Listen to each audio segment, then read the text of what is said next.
All right, we are back again. Today Welcome. we got Mr. Nate. Nate, why don't you go ahead and introduce yourself? Yeah, I'm Nate, for the artist formerly known as Nature Nate Geckos on mostly Hey, Instagram. And yeah, I've been doing geckos, geez, maybe 5 years, maybe more than that. And I'm based out of Raleigh, North Carolina. nice. Nice. So, why don't you go ahead and give us your herp origin story, man? Yeah, so it started out actually with bugs. I'm a little OCD, and so I used to take like toy cars and like line them up on the back of the couch by color and shape. My parents were like, oh, that's a little interesting, and then pretty quickly moved into plastic bugs, which turned into real bugs, real frogs, real newts and salamanders. And then it was actually around like mid college, I had kind of always wanted a reptile. I'd kept some of the native species, like, tree frogs and alligator lizards and stuff. And then I heard about crested geckos. And my dad was always a big freak about leaving electricity on, like if we weren't home. And so, it kind of had kept us away from like a bearded dragon or a leopard gecko or something that like needs. And then I found this gecko and it's like, okay, all I need is like a 10 or 20 gallon tank. I don't even have to feed it bugs if I don't want to. I can do the Pangea. I don't have to go to the pet store all the time. And I ended up getting a $40 red bicolor crested gecko at the quote unquote Seattle Reptile Show up in Monroe.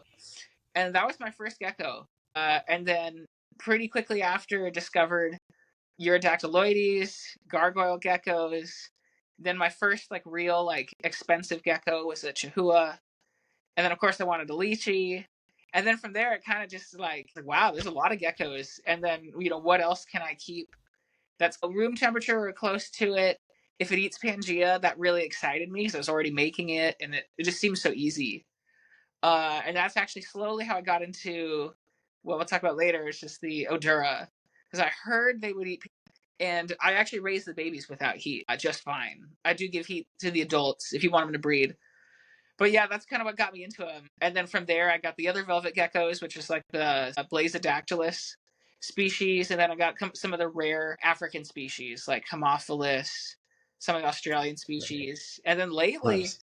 I've been kind of getting into skinks just because they're omnivorous and they're super intelligent. And then, of course, that led to my first monitor last weekend. So, Nice. kind of Uh-oh. on a discovery. But yeah, it's been a journey for sure. Or did you get? It's just an Aki, a red Aki. They're cool, super Those are cool, cool. super Hell safe. yeah. The thing is obese. Whatever they were, Yeah. the previous owner was feeding it. It was just nothing but pinkies. Oh my God, that's crazy. I'll try to Yeah, you post gotta it make him on my work. story soon. The thing looks like a brick. Yeah, It's like pointy head and then it's just a brick. that's too funny. Oh, you said so. Which Odora species do you keep? Just So the I monoliths? had two. I had Costinali and then Manilus. Currently only working with Manilus. I actually sold off my pair of Costinali to someone who was like building up his project. And for me, the Manilus is something I think I'll always keep. So, Yeah. but yeah, as I've kind of moved the room around and kind of just focused on what bred the best for me or what was the most interesting. But yeah, those are the two. Okay. Nice. Nice. What's the common name? What would the common name for these animals be? Yeah, so it's actually pretty bad. It's the velvet gecko, which depending on especially if you're talking to like a gecko specialist, will either mean Madagascar or will mean the complete other side of the world, Australia. So collectively, the Oedura are called the velvet geckos, but Nice. people also refer to the Blazodactylus like genus as velvet geckos. And So keeping both of those, the monoliths and the Casanova, how do you compare them? Like, yeah, how do you like? Are they different? Or do you see different personalities within them? Do one like to go in certain areas compared to the others? yeah, great question. The first difference morphologically is that the Castanoli are there. Do you hear my tokay going off in the back over there? Yeah. The Castanoli have these really like strong bands to them, and so when they fire up, they can be this incredible kind of like a yellow, black, and white coloration to them. Whereas the Manillas are more spotted, right? Mhm. And then when it comes to personality, I noticed that Costinelli are much more vocal. I mean, it is disturbing. The little screech that they do. Geckos are known for being like the most vocal of pretty much any Yeah. reptile. And it was just the strangest. Like, I just go in there to water them, just like, God forbid I give you what you need to survive. And it's this really odd kind of sound. Like, that video that went viral a while ago of like the bullfrog and like someone grabs it and it kind of has that really odd, or like there was the little rain frogs. It's this Right. kind of a squeak of like, and you're just like, oh, this is kind of, one of them sounded straight up demonic. You can start to see why I got rid of the Costinelli. Anytime I try to do anything, and they also do this really, it's actually pretty cute. It's kind of like a squirrel. They'll wave their tail back and forth. They just like, they do not want to be bothered. Yeah. And then my Manilas are actually super bold, insanely bold, especially the babies. I can tongue feed them very easily. If I have the cricket cup out and I'm going through and I'm feeding tanks, they're like at the glass. They'd probably try to nip your finger. They're pretty handleable too. Whereas like, yeah, the Costinelli, you would have to like dump crickets in and then leave. And the only way I ever knew they were eating was because you'd see like poop and stuff. And like, okay, cool, they're eating. But they almost never ate in front of me, much more shy. And don't have like a huge sample size to go on, but in the ones that I worked with, it was kind of always that case where the Manilas were super bold and the Costinelli were much more timid. Cool.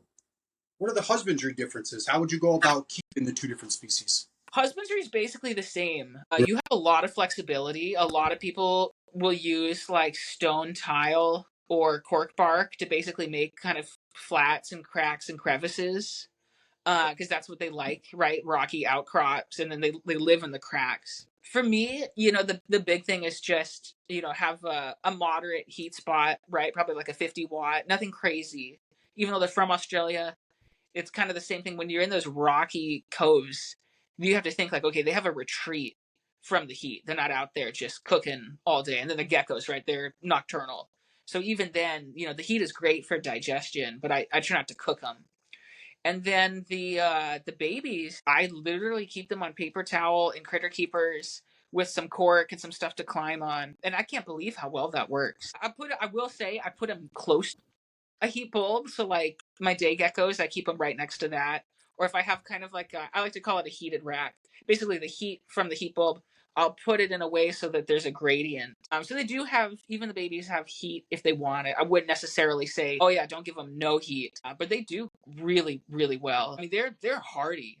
I think the only reason they haven't blown up more like a leopard gecko or a cresty is just because they're from Australia. We have limited numbers, right? If you're part of the Yeah. Rare Geckos Facebook group, you'll see people post every once in a while. And there's only a handful of us that are working with them. It's cool. Yeah, I did have some. I end up giving them to that, what's his name? 50 Exotics. Oh yeah. Yeah, because he was asking, say, hey man, can I get those from you? Because I had like a 1.2. I was like, all Yeah. right, yeah, because I was actually supposed to get some sand bowls from him, but the Oh, litter never dropped. And he was like, hey man, can I just trade you some crested geckos? I was like, I guess. was this And now I'm recently? trying. No, this was like, what was this, like last year? Maybe last year or so? Like right before Tinley. Yeah, it was right before Okay. Tinley. Yeah. The trades And in the hobby are blowing. Everyone asks for trades. yes, they do. Yes, I get it all the time. I literally I had a guy that wanted to trade me. Hey man, I got this. It was some kind of a tarantula and some pixie frogs for Strophaeus ciliaris. I was like, no, I'm good. No thanks.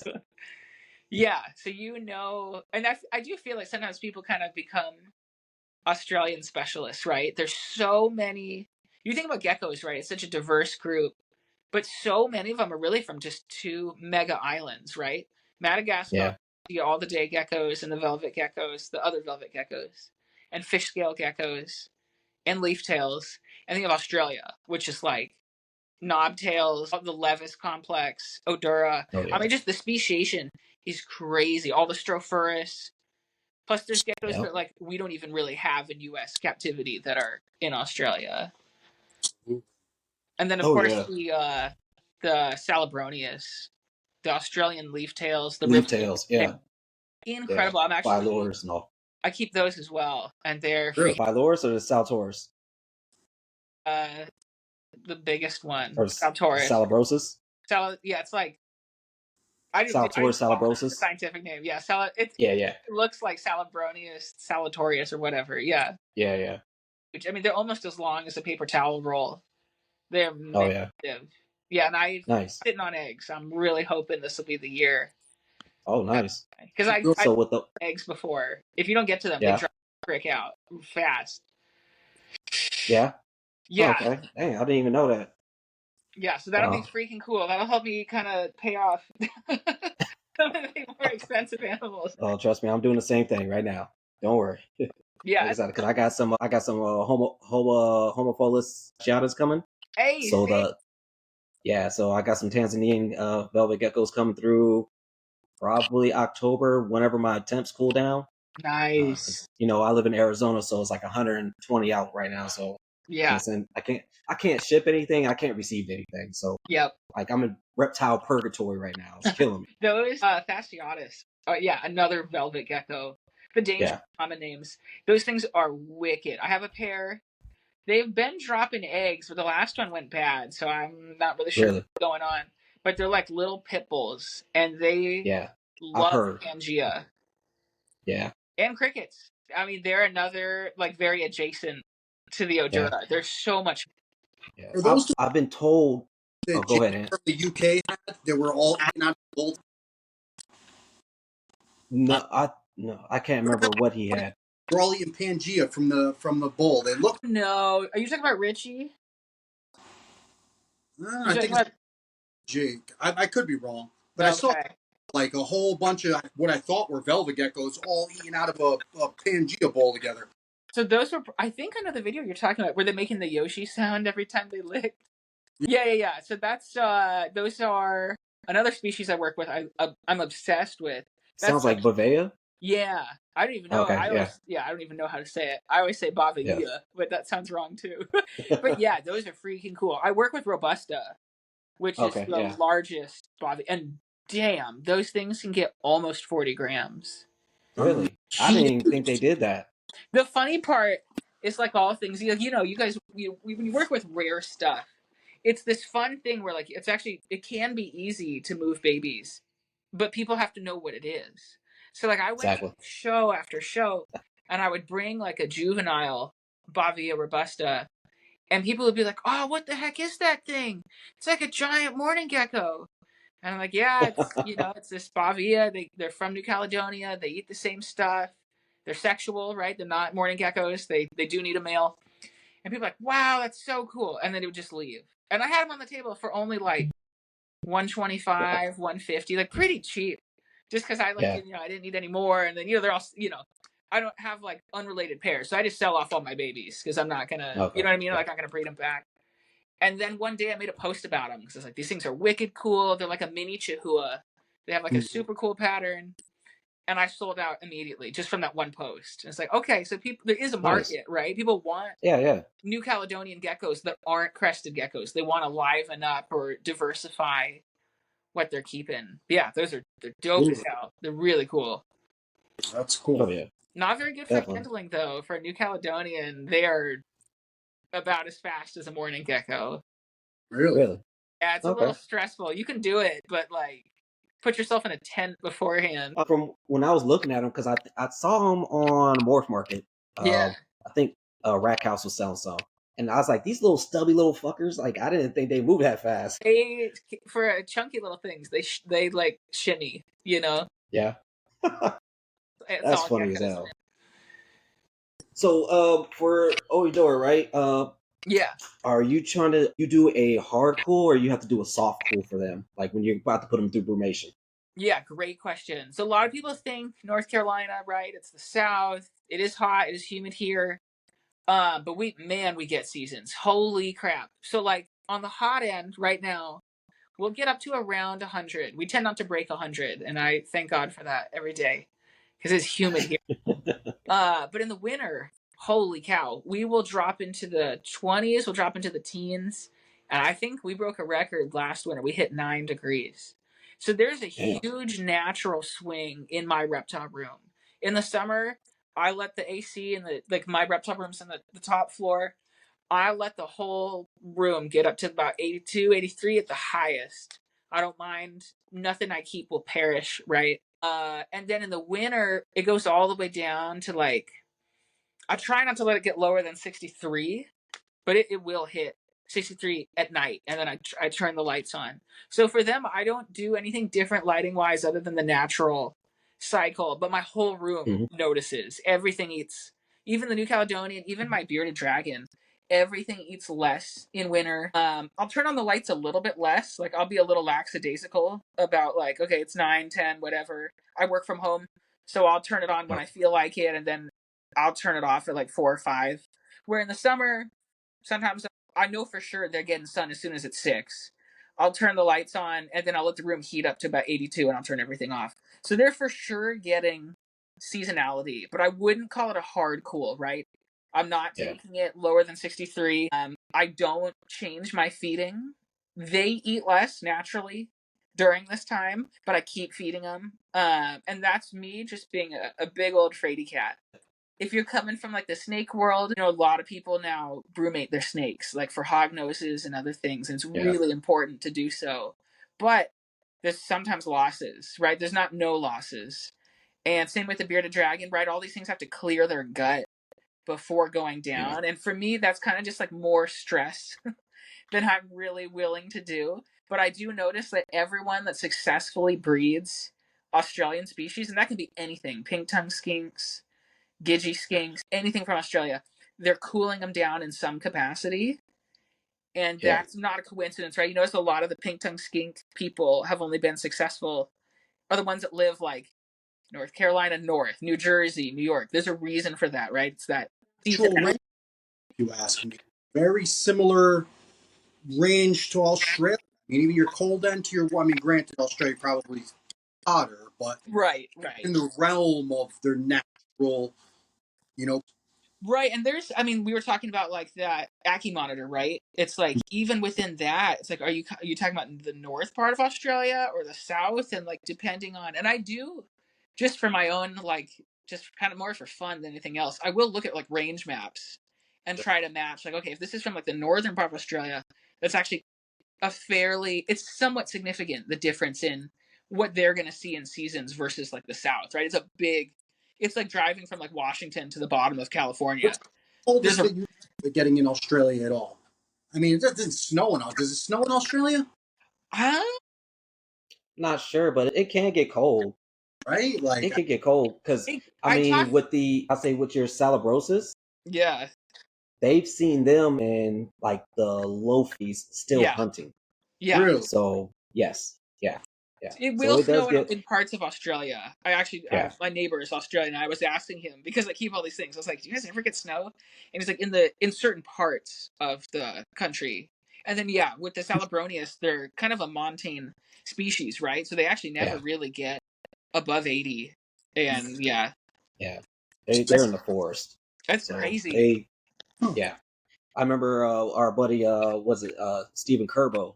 He was showing me pictures. He was sending me pictures on Facebook, like showing me the temp gun and pointing at the thing. He's like, "Look, it's 43. He's still out and about." I'm like, "God damn, that just I got so much anxiety just looking at that picture."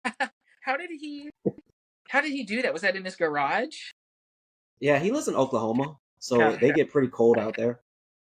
I Yeah, I can't do it thought. just because I live in Arizona. Lowest I can get is probably like 65 or something. So that's why I never really dabbled into Aussie stuff. Yeah, yeah. Yeah, because If space was unlimited, and I'm married, so I have to share the house. I can't just put reptiles everywhere. I try to keep them right. contained to like a room and a half, right? Tell me Uh, about it. but I have thought about like, man, the garage would be phenomenal because it's Yeah, insulated enough that the garage tends not to get below 40. But yeah.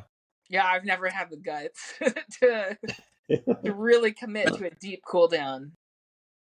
I don't either. I don't go below 68 degrees with everything I have.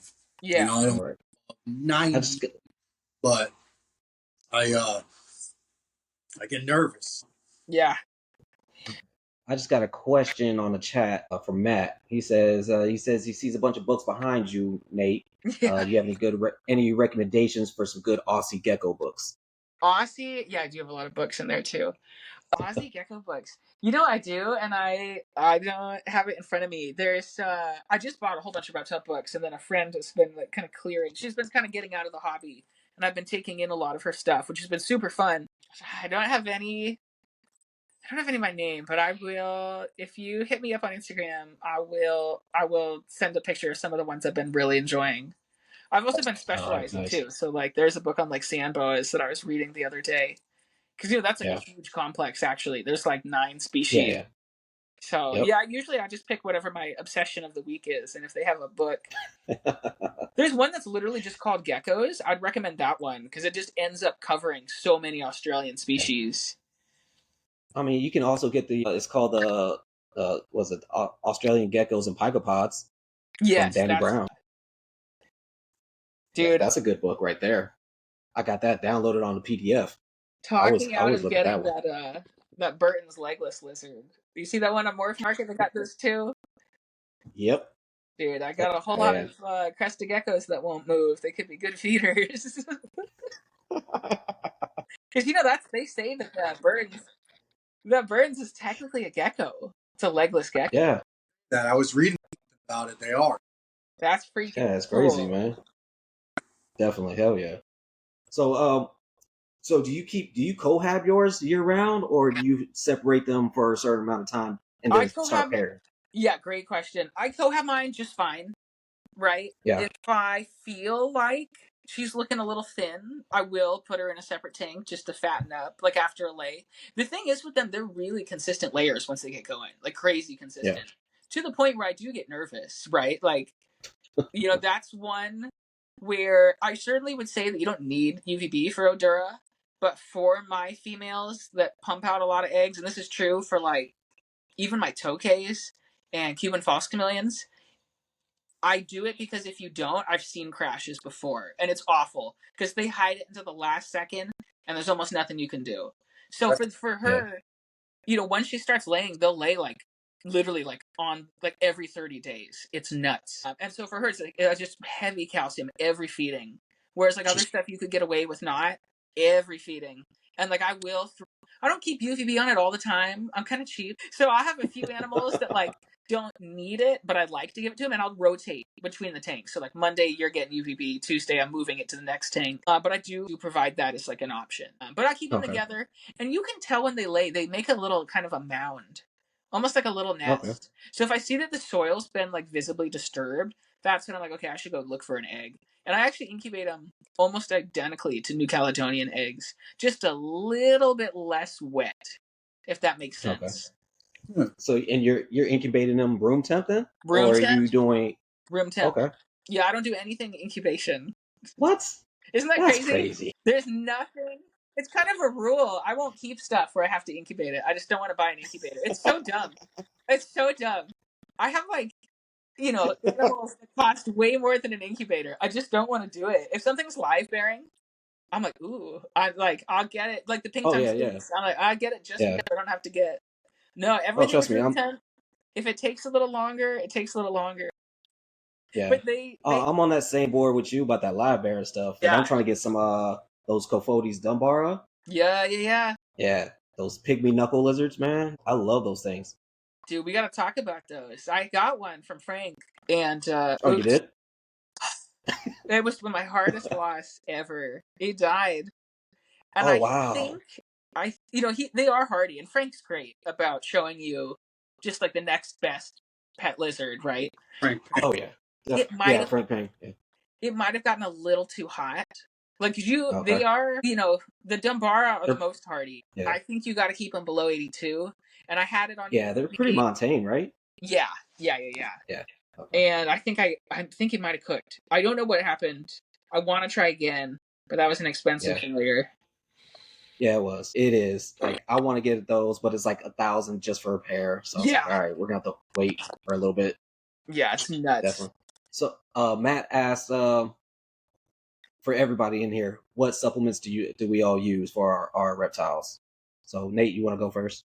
Sure. Not super picky. I use this like Fluker's calcium with D3. I don't give like unless it's a day gecko, I'm giving everything D3.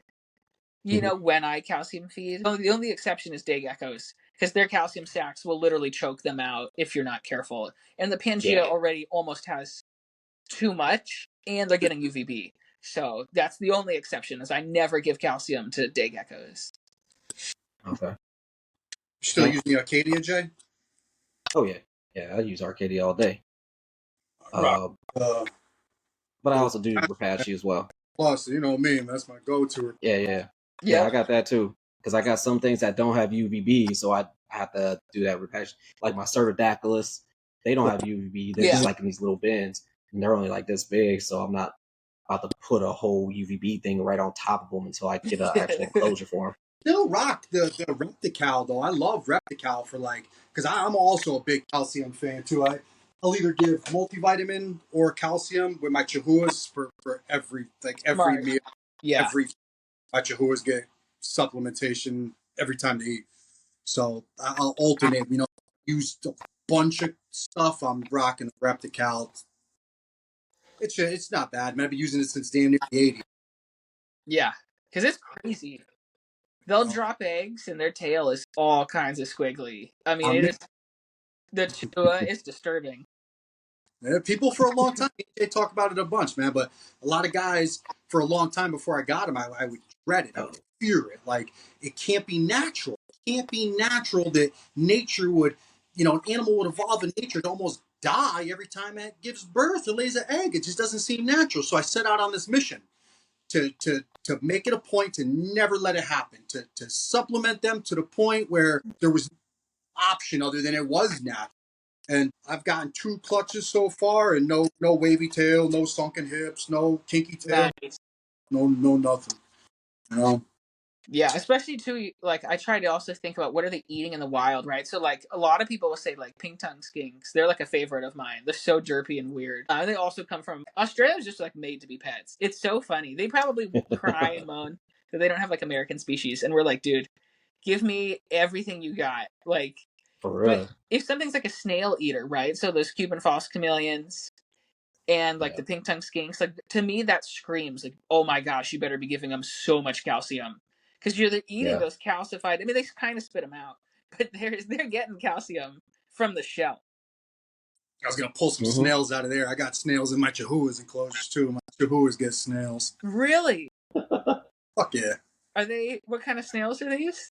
I use garden snails. You know, so I bought a bunch of big, bred them, and the little ones are, you know, their shells almost stay hard and crunchy until they're about a quarter of an inch. So it's You're giving Chihuahua snails. That is new.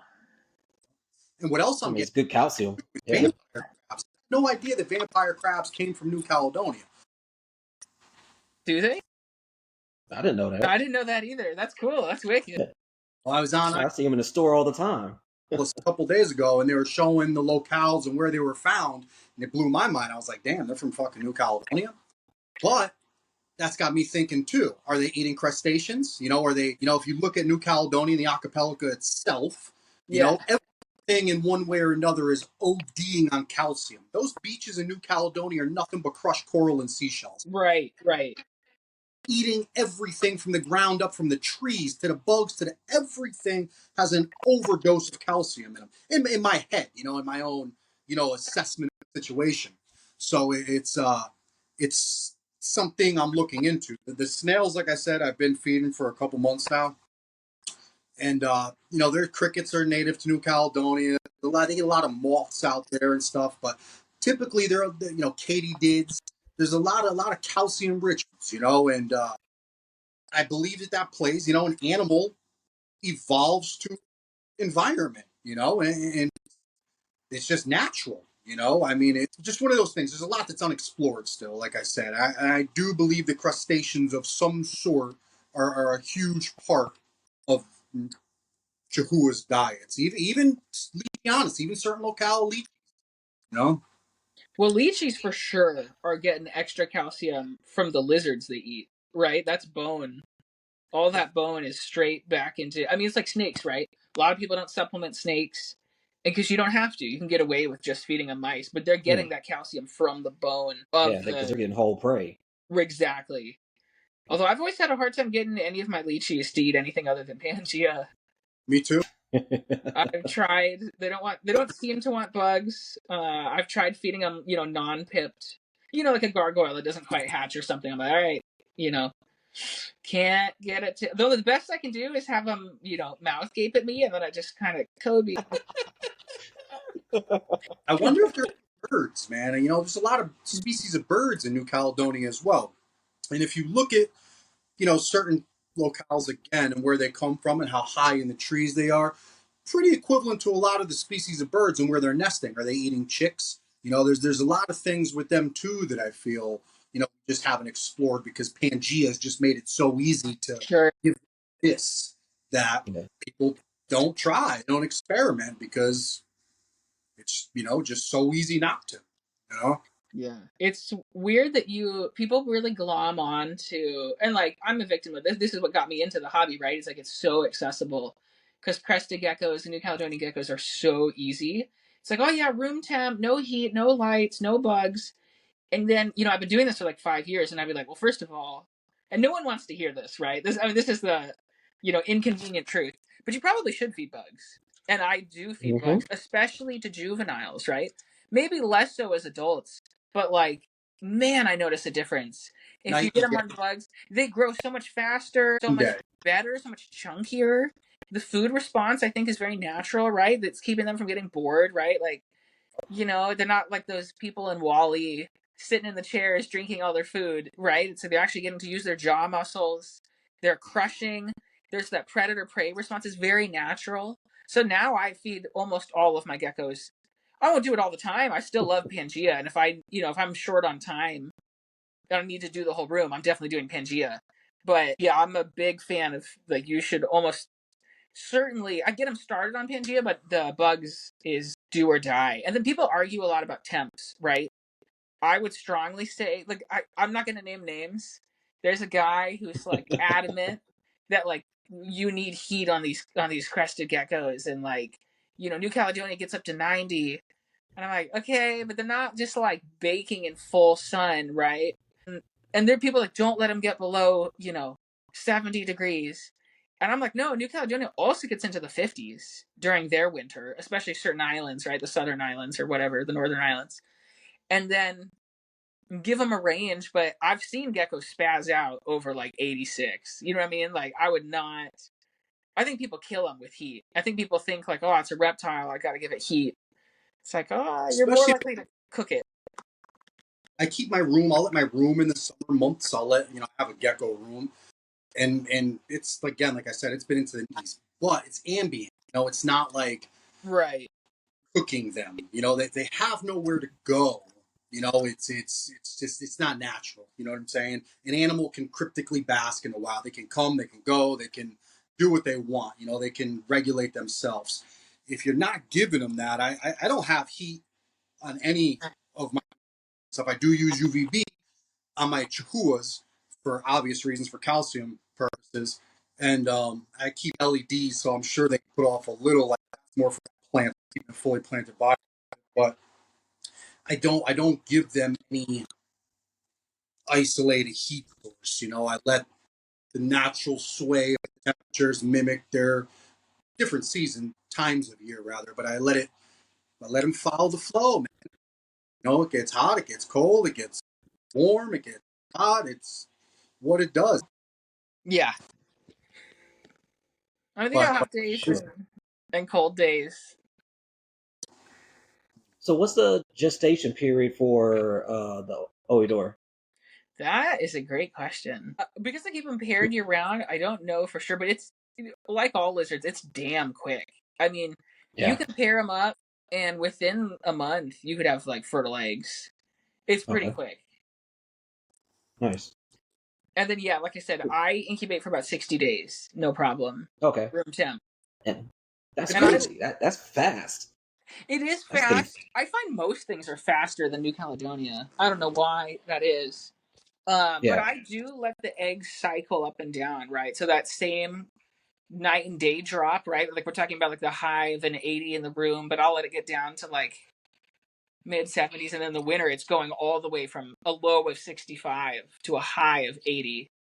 I let the Okay. eggs experience that because I believe that they would experience that in the wild. Well, obviously they're under dirt, so you don't want to go too crazy with like temperature swings.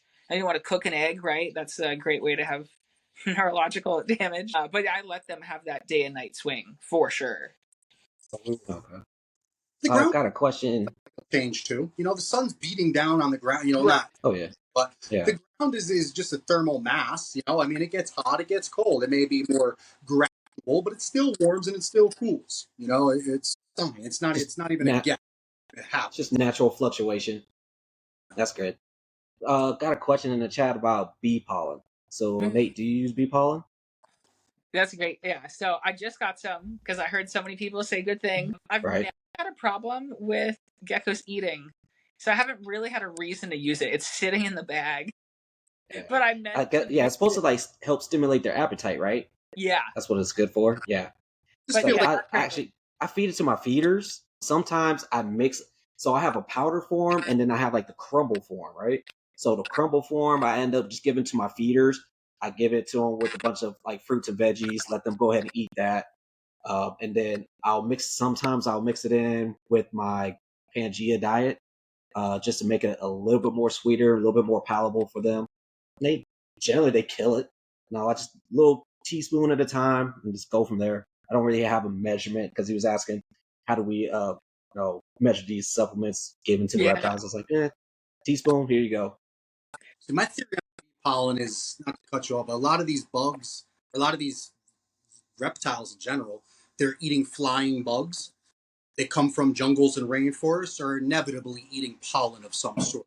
So I Yep. do it not for necessarily, well, it is for supplementation, but I just assume that if a Chihuahua, for example, is eating moths, which they've proven to do, eating tons of moths, what are moths doing?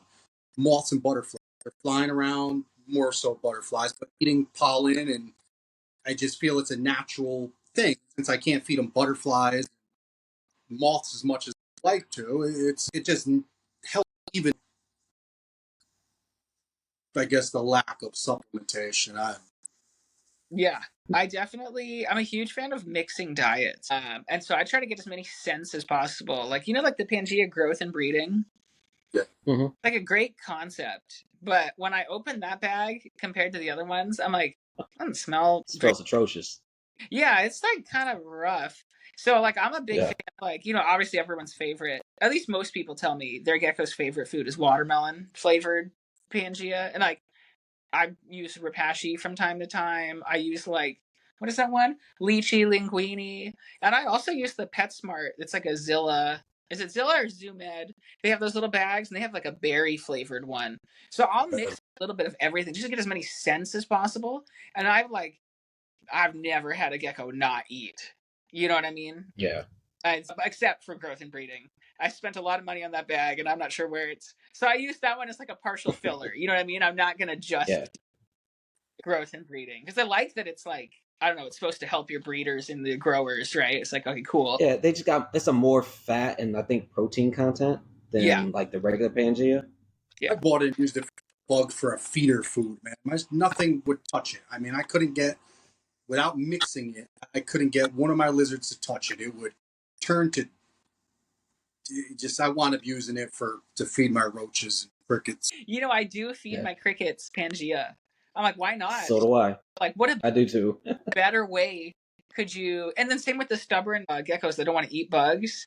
When you cut them open, they smell the Pangea, and they like. I think it helps them kind of switch over, if that makes sense. Kind of like getting like scent feeding a snake, right? You're like, Okay, yeah.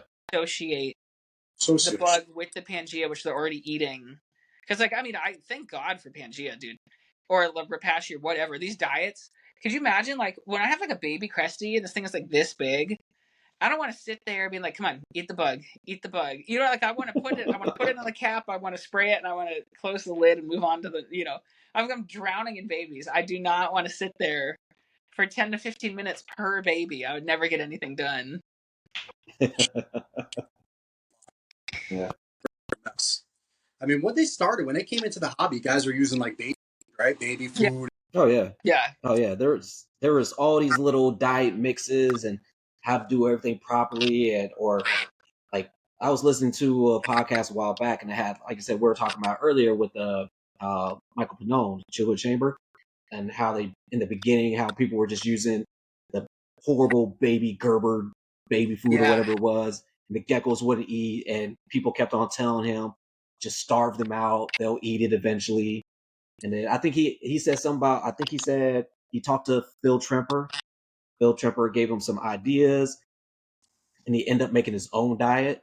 And then he just kept using that. I like he actually he even puts the recipe on his website of what the diet is. It's no no flavor protein powder, some of the fruit puree, rose hips, some like honey and stuff like that. And he's like, yeah, they would kill it. I was like, damn. But now it's like that was before Pangea and all that stuff came in. So I was like, all right, cool. Pangea, not pointing fingers nor blaming them, but I feel like Pangea is the reason crested geckos and New Caledonian geckos are so popular. Oh If they yeah. didn't, Oh yeah.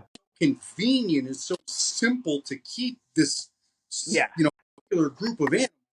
There's no way that they'd be half as popular as they are. If you could come up with a diet for, whatever else, tokays or something else, like they'd be just as popular, man. There's so many cooler geckos. Got to be honest. I mean, crested geckos and certain morphs and genes are cool, but there's a million geckos. I mean, literally thousands that are cooler than crested geckos, man. Yeah. I'll second that one. No, it's I for sure. That's a huge part of their popularity, for sure. Yeah, the Oh diets yeah. are an interesting area of discussion, right? I know people are always arguing about diets and which one's the best one, and I find that I'm not going to name names, but some of them I'm like, I can't get this to mix very well. It's like really runny or whatever. So once again, I just put a little bit of everything in there. Then I Yeah. feel pretty good about them getting like a complete diet. And I appreciate the people who are kind of the trendsetters, right? Like Aerotonic and other people that are like making their own. I think that's cool. Have Oh you ever yeah. tried that food? I haven't tried. I haven't tried it personally. I appreciate what he's I've heard good things about it. I've everybody that's ever tried it has said good stuff about it. Yeah, it's hard to beat Pangea when you just get it on Amazon. Once No, again, unless you go to the shows, then you might be able to get other stuff. I yep. think the last thing I tried was I tried Lugardi. Lugardi wasn't bad. Like I think I got like the blueberry one or something. It was like a 50-50 hit or miss with them. And then I tried that chewy fettuccine from Leap and Leashies. Yeah. Yeah, and that one, I mean, they took it.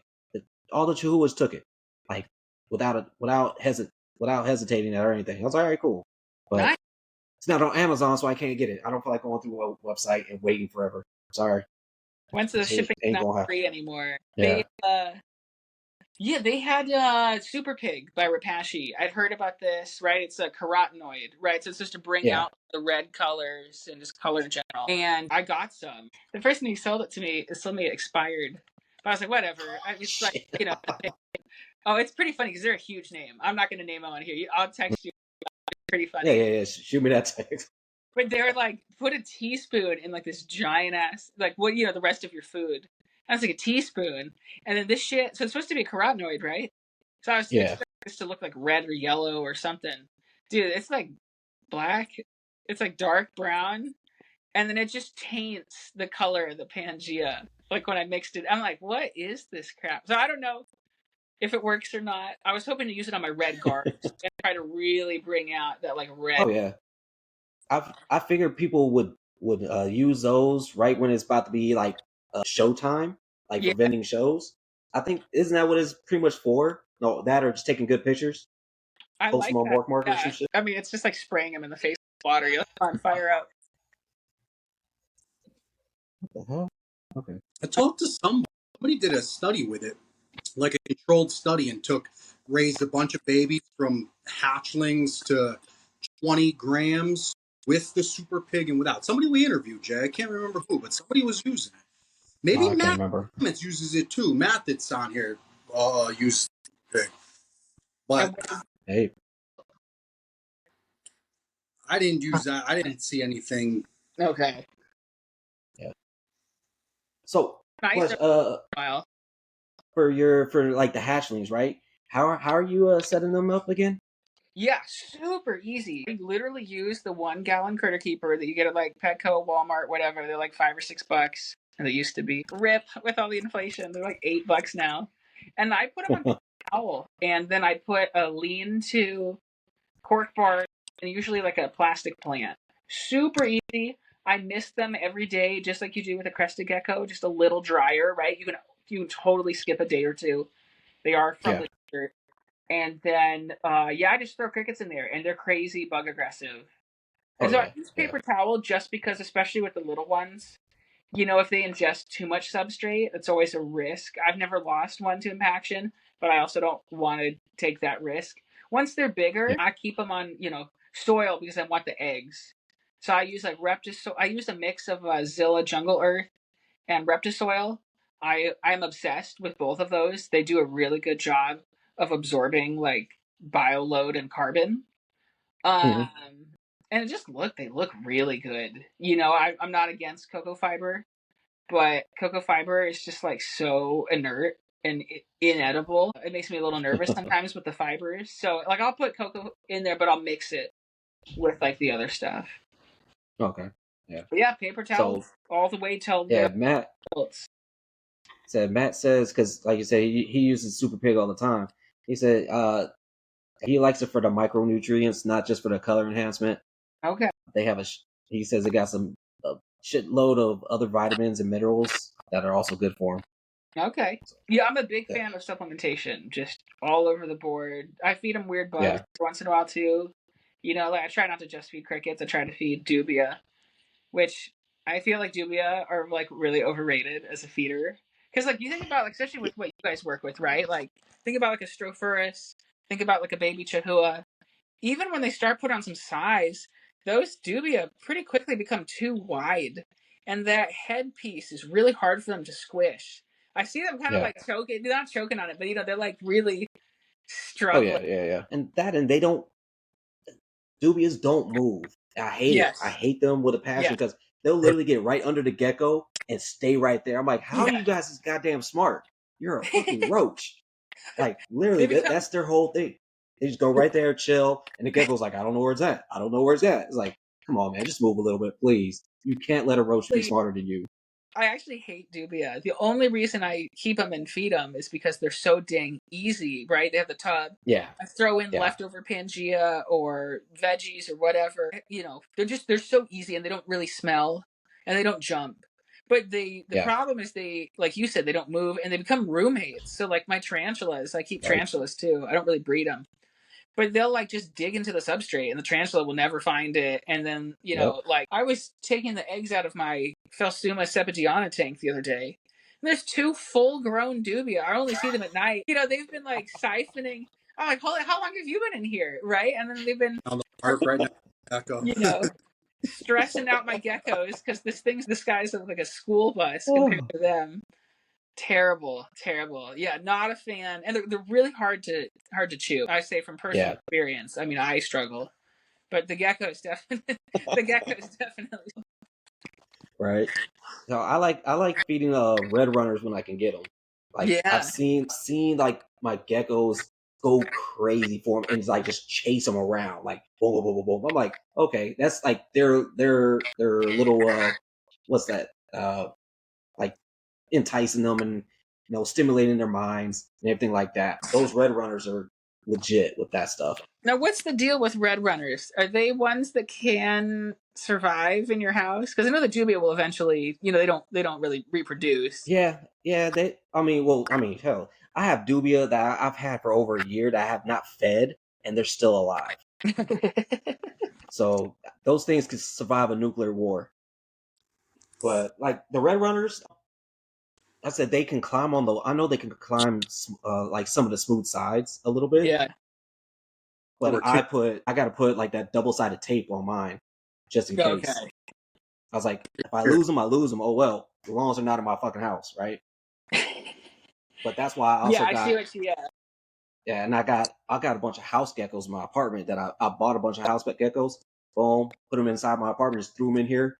So they just run around everywhere. So if I got loose crickets or whatever, they go and they chomp them down. I found a couple of those house geckos inside my damn cricket bins. I was like, motherfucker, ate all my goddamn crickets.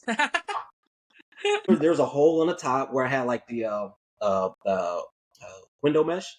Yeah. And there was a goddamn hole. I'm like, what the hell? Look, his little fat ass is on the bottom, like, oh, I got the itis now. Ready Now to go to sleep because he ate all the crickets. these are the house geckos from Asia. They have like a fat tail that kind of fans out, as opposed to the Mediterranean geckos that are from Europe. Yeah. Yeah, I love those house geckos. They're freaking cool. Oh, yeah. They, like I said, I feel best like pest control I got. I was thinking a fun project would be to compile a list of geckos that will eat Pangea. There is a difference between will eat and can live on. Yeah. And the delineation for me is like I need to see them eating it for me to say like you can do this. Whereas like like a tokay, will they eat Pangea? Supposedly. Most tropicals will. Most tropical geckos will eat Pangea. Someone told me though, there was a thread the other day about this, and someone said that when the tokays eat Pangea, they have runny stool, so like it's not really like good for them. I wouldn't doubt it because they don't get it in their system a lot, so it's something different is hitting them.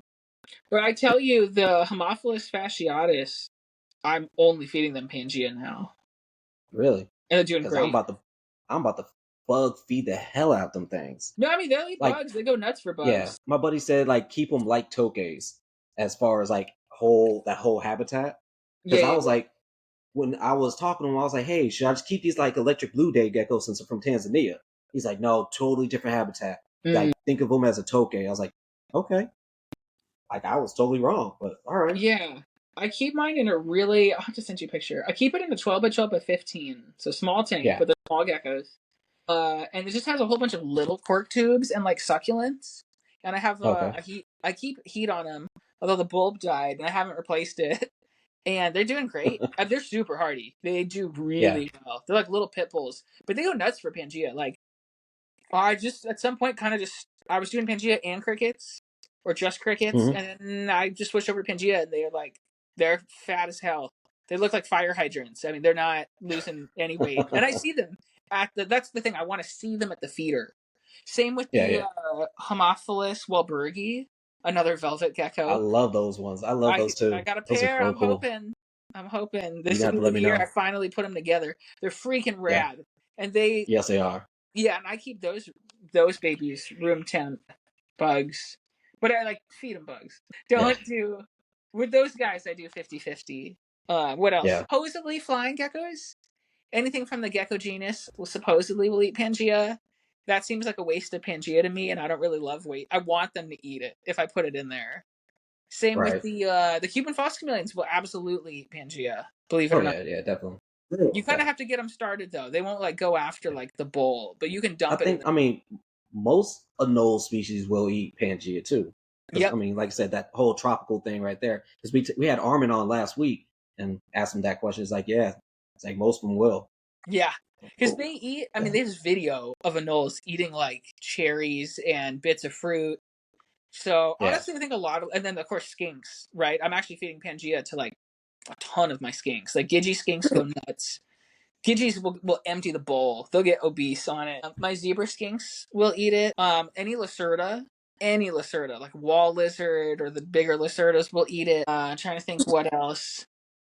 Yeah, all the anoles will. I'd like to see my blue beauties actually go for it. You know what I mean? Like I know. Oh damn! You got. I forgot you had blue beauties. Oh man. Yeah. So hopefully breeding those. Dude, I'm so jealous of your collection right now. I'll tell you though, I was so stoked for blue beauty. I actually got my blue beauty from Armin, and that thing is satanic. So like, I kept a Cuban fox chameleon. No, I kept Cuban fox chameleons. They're puppy dog tame. You just pick them up. They won't try to bite. Yeah. And I kept a night anole that wasn't a blue beauty, and the thing was fairly tame. If you worked with it, they're a little skittish, but you could hold it. The blue beauties, even though they're kind of the same species, it's like a subspecies. Yeah. Psycho. The only animal in my collection, other than like angry lychees, that will try to bite me. I mean, he is smacking his nose against the glass The first couple weeks I had him, I was really regretting it. I'm like, Armin, I paid, a lot of money for this thing. He hates me. He's trying to kill me. He's looking like a pelican with his dewlap always out all the time. And then thank God, I've had it for like 2 or 3 months. And then finally, like, we're on a first name basis. I can tongue feed. And even then, he'll take the roach and he'll just hold it like this. And he's like, you better get out of my space or I'm not going to chew this. I don't. I'll stare, and I'll stare him down for a few minutes, then I'll leave, and then he'll eat it. But at least we're tongue feeding. But yeah, I'll send you a video. He wants to rip my fingers off, and it probably would hurt. They got teeth. Oh, yeah. But damn, they're beautiful. That blue and the yellow and that green, especially if you get a high yellow. Oh my gosh, they're gorgeous. And you can sex them out of the egg immediately. Yeah. Is it their dewlaps that you can sex them through? It's so weird. The females, because the pattern's like super variable. The females come out with these weird white bars across the sides, and that's just their female. The males will come out almost patternless. Okay. Yeah, I don't know what's up with that, but it's like you can sex them immediately, which is super nice, right? Because you have like Saracenorum, which are almost unsexable until they're like adults. And then Cresties, you have to wait till 10 grams or whatever. You have to wait. And people only want one or the other. But with these guys, it's like, boom. If you want a male, I got a male. If you want a female, I got a female. Nice. How are your Tokays? How are you working with them? You got them calmed down? It's a great, so I'm breeding them for the first time this year. I mean, I'm huge on transparency. I lost my female, which was crazy because they're stupid easy animals, right? You don't need UVB. I have a heat, 90, 95. Huge enclosure. It's a 40 vertical. So I'm giving them more space than you have to. You could get away with a 30. And she laid 3 eggs. And then she got kind of, this is good I think this is important for everyone. If your lizard starts looking shaky, like their back legs are kind of weird, it's usually calcium crash.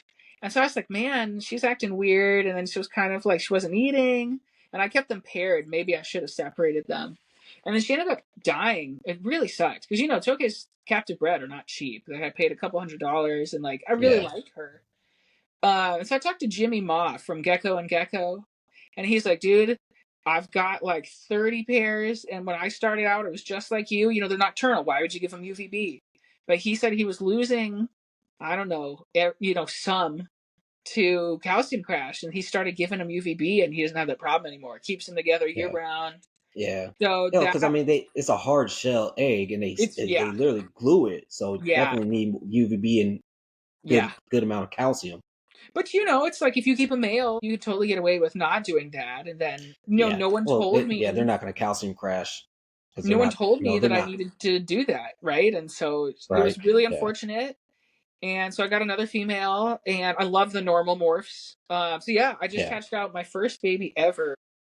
Awesome. I sold it practically out of the egg because people are just always looking for captive bred. And then semi handleable the juveniles. The adult male, he's so annoying because he's gorgeous, and I want to get a picture with him. And he's more than anything, he's not very inclined to bite, but he's very skittish. And I have this huge planted tank. So once he darts behind certain branches, I'm like, all right, whatever. I'm not gonna go get bit in a position behind a branch so that I can't see. And I have funky gloves. You could give a prostate exam to a cow in these things. And so I want to just manhandle him and be like, no, today's the day. We're getting some pics. You're earning your rent around here. And he's just too good at hiding. It's my fault. I have all these big PVC, those gutter, they come out at the end of your gutter. I got all these tubes and I have some huge ass branches with cork on them. It's my fault. I gave him a good life and he takes advantage of it. They're gorgeous lizards, man. I mean, he's getting a downgrade though. As soon as my next round of these blue beauties are ready, they're going to go in that 40 and I'm downgrading him to a 30 with the female. And then I'm going to get my pick. That's going to happen. It's easier to get them out. Get in there. Yeah. I feel so bad, Cresties you can totally manhandle and they hardly even mind. But with a Tokay, they're trying to get their head around. They're like, come on, let me at him. I'm going to bite him. And then when they bite, oh geez, I learned that lesson as a kid. Not. And they're wild. It was wild caught. I was like, what kind of diseases am I getting? He held on for like an hour. Yeah, Kind of wanted to clean the wound, but he's still there. So I'd like that's dumping crazy. Oh alcohol on my. it. I'd put like straight up rubbing alcohol. This was like a $40 reptile show, wild caught, sickly looking thing. And I was pouring alcohol in his mouth and he still wasn't letting go. And I'm like, this is a piercing now. I just live here. This is awful. Oh my god. I don't like things Yeah, biting me, even baby cresties. I feel you. It's just not a pleasant experience at all. Nah. Hell, Right. I just had one of my these little chauffeurs, this male, because I was moving them out. Because Yeah. I was like, all right, no, I'm giving my female a break this upcoming year. So I cleaned this cage out, put him in there, and this little fucker bit me. I'm like, dude, what the fuck? Like I was putting my finger in, like, come on, I need you to Yeah. move so I can grab you. And he's like, boom. I'm like, fuck you. Come on, man. You know who bit Then me that, was the satanic leaf tail. I don't keep them because they're just too expensive and not hardy enough. My whole room, my whole thing is like easy fun pets. Like it has to kind of be, you know what I mean? And so yeah, but I saw them at a show and I was tempted because they're so gorgeous. And Yeah, yeah. they were and like bluffing and taking bites and I was like, "Oh hell no. You're going to be this expensive, this fragile and you're mean? Nah, come on." right off. Right. And they're only like this big too. It's Yeah. like, come on. They're a Like you pain to can't be this feed. mean. No thanks. No. Right. So let me ask you something. What makes a Oedura such a good pet? Yeah. So the ease of raising one right, I think a lot of people when they get a new baby gecko, they're really and rightly so worried, right? Because they're smaller, so you're like more prone to dehydration. Is it going to eat for me? I have to get these tiny ass crickets when I'm, an adult can take like a full grown cricket. So for me, it's the ease of care. I literally tell people like, don't complicate things. Keep them how I'm keeping them until they're sub adults, and then put them in a beautiful 12 by 12 by 18 or a flat 10-gallon. It's just they're cheap. They're easy to keep, right? The setup is cheap. A small heat bulb, don't go crazy. The geckos themselves are actually also not that expensive. They are rare. But like Manillas, I'm only selling those like babies for like 125 to 175, depending on the Yeah, that's pattern. not the going rate. Yeah, they fire up and down, which is really fun. If you're into that, they definitely do it. And it's pretty stark. They'll go from like black with yellow spots to like at night, they're absolutely a purple Almost, lavender yeah, color. pastel. Yeah, yeah. There you Super go. cool. Very pretty. And then, like, if you want a gecko that you can handle, they don't love it. They're not a cresty, but damn, they're the nearest. They're like a leopard gecko. Like, you have to manhandle them a little bit, but they're pretty. I love being able to handle them. I'm not big on doing it because my collection is large and I don't have the time. But if you want to do like a health check or it's just nice to have the option, right? Oh yeah. Yeah. Yeah, and then just reasonable temperatures, right? Just so reasonable. That to me, that's the biggest one. I really can't speak to the Pangea because after a while I kind of just stopped feeding it to them. I just wasn't seeing them eating it. But I like that that's potentially an option. Like if Yeah. your cricket store, pet store doesn't have crickets, you could try it, and I think they Yeah. would eat it. I think And I you have had to like remember too. 1 out of 3 eat them. Yeah. I think one of the Oedura actually, I think it's the Robusta. One of them actually, I think, lives on New Caledonia. Oh, okay. There is some overlap because they're like an Australian species, but I think there's at least one of them lives on New Caledonia. Oh, It okay. makes It So might that be was that Nebulifera. like, if you want to diversify, it's adjacent. It's right there. Right. Yeah. And you got questions, man? if So I you got could my. if you could give all the kids out there watching you one piece of advice that wanted to grow up to do what you're doing and get into the hobby, what would you tell these kids? Oh, that's a great question. I would say do it for you first, right? I feel like everyone kind of says this, but it's so true, right? Like, cause you're like money wise, I've been able to find success just knowing the market, going to shows, but it didn't start out that way. And like, believe me, I'm drowning in cresty babies that I cannot sell, right? And so if you're going into this, kind of like if you're going into anything, podcasting, YouTube, I don't know, real estate, if you're doing it just for the success, then during the rough times, you're not going to really have that passion to carry you through. So like I would say focus on something a little bit rare but achievable and have success and be known for that. Specialize in that, right? Like my whole thing is like diversity, but I do specialize in things that are like reasonable to keep, right? Like geckos and skinks. Find a thing that you're really passionate about and kind of become a subject matter expert. And that's a great way to build like a fun following, right? You know, I follow certain people that just do Abronia. I don't keep Abronia because they're expensive as hell and a little fragile, but they're so beautiful. And I love seeing other people, or like people who have like, you know, like Stygian Exotics does like the Hog Island boas, and like one of the only people that works with them. And that's super cool. I love that. You know, same with like, you know, Jason. I know you got into, I think you got a Sarah from me originally, right? But like I know you as kind of the Stropharis guy, and like when I have Stropharis questions, like I'm looking, someday I'm gonna get a Tainacata because that red pupil is just so damn cool, and like I want to get it from you, right? So like that you build up like a loyal base, and that's also really cool. Like I will not buy a Tainacata from anyone other than you. Like I'm just waiting for the day Shit, that I you gotta get some. That's the first thing that needs to happen, dude. I need to yeah. go get some. And You I've know? seen them for sale. They're really expensive, Yeah. which is a drag. Yeah. I mean, yeah, they are pretty expensive.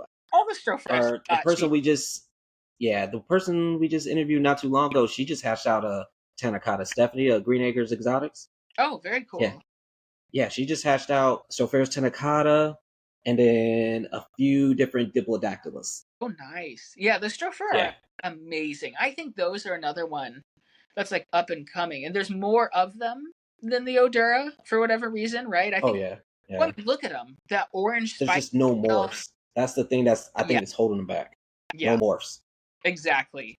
Although there is in the There's Oedura world, subspecies. there's amel. People do have. I've seen one or two. Actually, same with the Bavia. There's an albino out there. I don't remember who has it, but I have the pics on my phone. It's not me. I'll tell you right now, it's not me. If you want normal ass Bavia, then sure. But that's pretty cool, right? You think about there's not an albino Cresty, there's not an albino Gargoyle, so that's pretty freaking cool. Yeah, definitely. And, I'm stoked to see I'm always stoked to see what's coming down. Like Uromastics, right? I love my Uromastics. I don't breed them, but like people are breeding Ornata for even higher color. Like I can't wait to see where that goes in the next 5 to 10 years. Oh my gosh, so excited! You know who's gonna be leading that one right there? That's gonna be Eric's only. Yeah. He's gonna be the leader in that one right there. But yeah, his picks got me into Uromastics single hand. And then some other guy is working with the Saharan, and he has that like albino yellow, where just the whole animal. Oh yeah, like he was at I saw him at the show, or not? I didn't see him at the show. I was watching YouTube, and he was on there. Dave Kaufman was interviewing. Dave Kaufman, that's right. I saw that video. Yeah, incredible. The thing is like, I mean, it looks like Anthony's shirt. It's just like neon. The whole animal. Yeah, it's crazy. Whoa, and then the prices will come down, and someday. Oh yeah.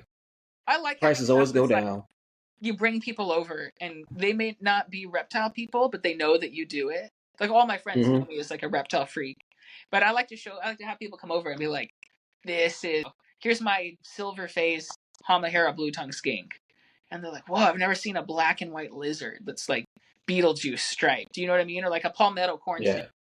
Like it's like, or a Dalmatian crested gecko. They kind of see like, oh, it's like a designer. It's like, to me, it's kind of the blend of like the creation and the creator. You can make it whatever you want it to be, and I think that's really cool. But anyway, sorry, that was a long winded way. No, you're good. It's just follow the passion. Find. Don't just make cresties for the sake of making cresties. Don't make ball pythons for the sake of find a specific rare thing, be that expert, and have that passion drive you. Yeah. And, I mean, it doesn't even have to be rare. It's just something different. That's all. Yeah. Just be different. What makes you happy? Whatever makes your soul shine, man. You know, it's, fortunately, but even if it is something that is popular, if you have a passion that's greater than any passion a hobby's ever seen, you'll be great at it. You'll be great. I also love that, like, our hobby, I'm not making tons of money here. I have a day job and that pays the bills. But it's Same here. cool if you are like a Honda Civic fanatic or an NFL fanatic and you're going to every NFL game or, all season long, you're spending thousands of dollars, or at the Honda Civic, it's like a 30 grand car. And you're going to spend another 20 in upgrades. And they look dope as hell, don't get me wrong. But you're just in the hole. At least with the reptiles, I like to think that a lot of what I spend, it's kind of net neutral. I make it back, and I think that's pretty Oh cool. yeah. If your hobby can make you money or at the very least keep you net neutral, that's pretty dope. And then it's also a Oh, social thing. Every show that I go to, I have so many friends that I Absolutely. would not have. I've met so many people and other things that I do in life just through reptiles. Yeah.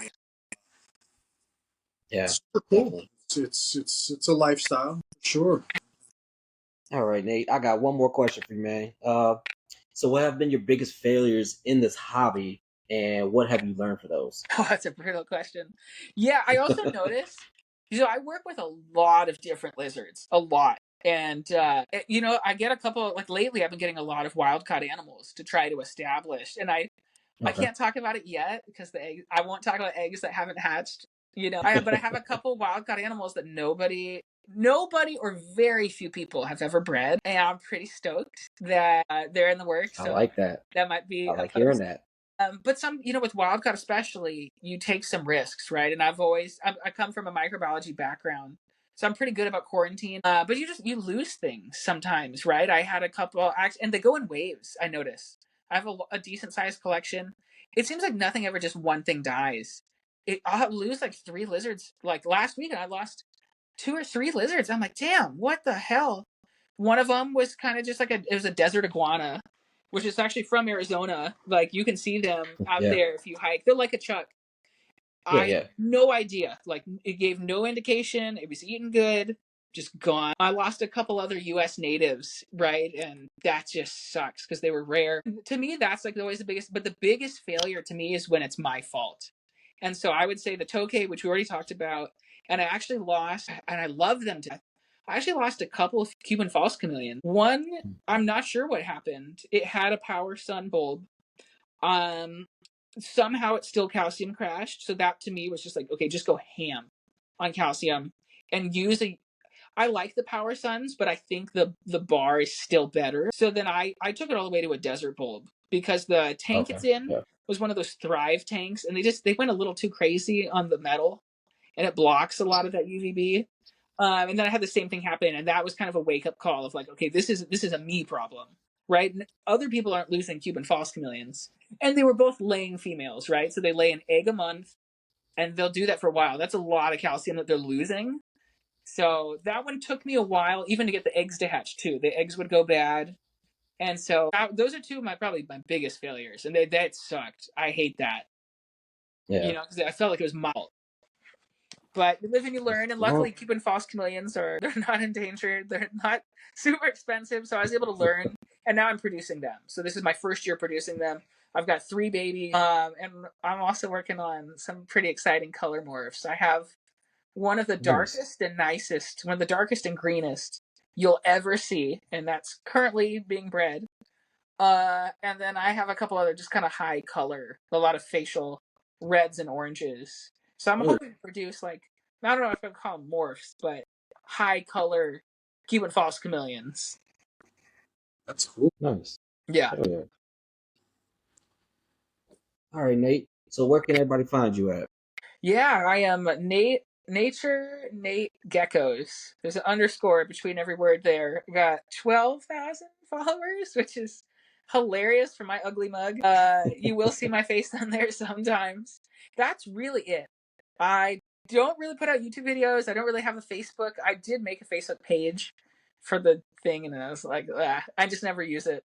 So yeah, Nate Berry on Facebook. I do post geckos there on my personal page, and then Nature Nate Geckos. Yeah, I post random stuff and availability, and if you're looking for something and it's a lizard, there's a darn good chance I have it or I know somebody who does.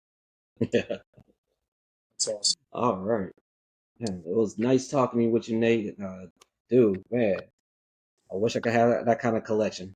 Maybe Dude, soon, maybe later in the it's future, I probably will. But it's not as crazy as you think. It's all in one room. But if you're ever in North Carolina, hit me up. oh, for sure, yeah. I'll Oh, show yeah. you. Trust me, I'm trying to convince my girl right now to let's move eventually down south. No, Yeah. cost of living is cheaper. Yeah, yeah, We could yeah. get a bigger house. We could get a lot more land. Yeah, yeah, yeah. No, Dude, the reptile so scene out here is phenomenal. It's yeah, so good. That you could have 18 shows in a year easily in just North man. Carolina. A lot Oh of big shit. names here, man. A lot of people doing some crazy shit down there. Yeah. I feel Yeah, lucky to know them. I mean, some of the OGs in the hobby, like Julie Bergman, is like nice. the Felsuma person. She Yeah, wrote the book. Like, there's a yeah. book That's on Amazon. gecko. Yeah, Gecko.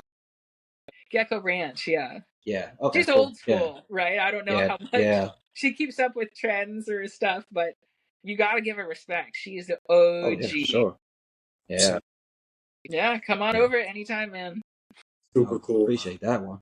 Well, I can't All thank right. you for coming on, Nate. It's been a pleasure, dude. You got so many species. It was hard for us to really talk. We could probably have you back on 5 more times and Oh still yeah.